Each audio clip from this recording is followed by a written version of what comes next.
Ce que je fais chaque matin, c'est de respirer. Il s'agit d'une technique de respiration explosive. J'inspire et j'expire en expulsant l'air fortement des tripes vers l'extérieur par le nez. Je fais 3 séries de 10 respirations, une pause, 3 séries de 10, une pause, 3 séries de 10, une pause. Ça modifie mon état. Et je fais juste 3 choses pendant 10 minutes parce que j'ai passé ce contrat avec moi-même. Si tu n'as pas 10 minutes pour toi, tu n'as pas de vie. Qui est d'accord avec moi sur ce point? Donc je me suis dit, tu sais quoi, je n'ai pas besoin d'avoir 20 minutes, 30 minutes, 40 minutes de méditation. Je veux juste 10 minutes et je ne sais pas si j'ai besoin de méditer. Ne pas penser, je ne sais pas si beaucoup de gens peuvent faire ça. Je ne sais même pas si j'ai envie de faire ça, moi. Donc, je me suis dit, ce que je vais faire, c'est me concentrer sur les émotions qui vont faire de moi la meilleure version de moi-même. Et les deux émotions qui posent des problèmes aux gens sont la colère et la peur. Et quand vous êtes reconnaissant, vous ne pouvez pas ressentir de la colère. Essayez d'être reconnaissant et en colère en même temps, ça ne marche pas. Et vous ne pouvez pas avoir peur quand vous êtes reconnaissant.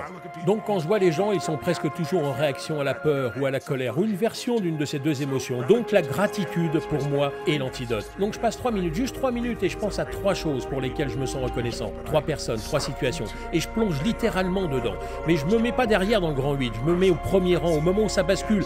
Et je sens le moment où je m'assure qu'au moins une de ces 3 choses pour lesquelles je me sens reconnaissant est quelque chose de vraiment simple, comme le vent sur mon visage. Ou quelque chose de beau, comme le sourire d'un de mes enfants. Et la raison pour laquelle je fais ça, c'est parce que je me souviens interviewer un astronaute.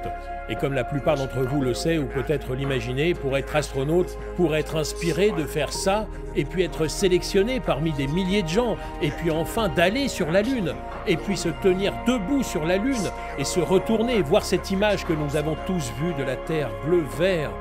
Imaginez, et puis vous rentrez chez vous, et qu'est-ce qui se passe ? Vous l'avez fait et vous serrez la main du président. Et maintenant, qu'est-ce que vous allez faire?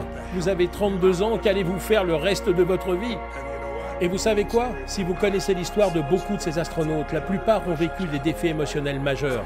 Certains sont devenus alcooliques, d'autres drogués. Et ils ont vécu des moments très difficiles parce qu'ils ont oublié dans l'aventure de sourire. Ils ont pensé juste à la Lune.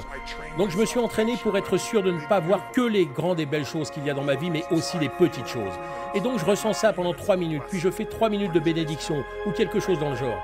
J'imagine la vie, Dieu, l'énergie entrant dans mon corps, guérissant chaque muscle et chaque nerf, renforçant chaque chose, renforçant le meilleur de moi-même, renforçant ma passion, mon amour, ma générosité, ma créativité, mon amour.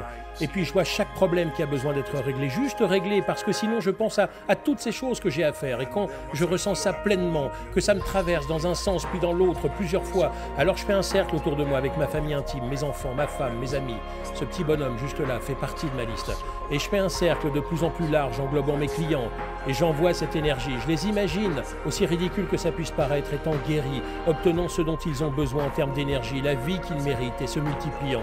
Donc je fais ça 3 minutes. Et les 3 dernières minutes, eh bien, je pense à 3 résultats précis qui sont importants pour moi. Et je ne pense pas à les réaliser, je les vois, sens, ressens comme étant réalisés. Et je vois l'impact que cela a. Je vois la vie des gens touchée. Je vois la joie, je la ressens comme fait et je me sens reconnaissant. Et c'est 10 minutes, mais honnêtement, cela dure souvent 15 ou 18 minutes parce que je passe vraiment un super moment. Mais en ayant un créneau de 10 minutes bloqué, je n'ai pas d'excuse pour ne pas le faire. Et je le fais tous les jours. Et c'est ce qui se passe parce que quand vous êtes lancé, vous voyez littéralement les choses avec un nouvel ensemble de filtres. Vous prenez des décisions sur la base de ces filtres. Et aussi, pensez à ça. La plupart des gens sont programmés pour le stress, pour la frustration, pour se sentir seuls. Ils ont une autoroute qui les mène à se sentir mal et des chemins de terre pour aller à se sentir bien. Donc j'ai décidé que j'allais me programmer pour le bonheur. Je ne suis pas né comme ça. De mon point de vue, il fallait que je change le monde entier pour être heureux. Aujourd'hui, c'est différent pour moi. Maintenant, je peux juste me lever et être heureux parce que je me suis programmé pour être différent au niveau neurologique. Et depuis, je montre aux gens comment faire ça aussi.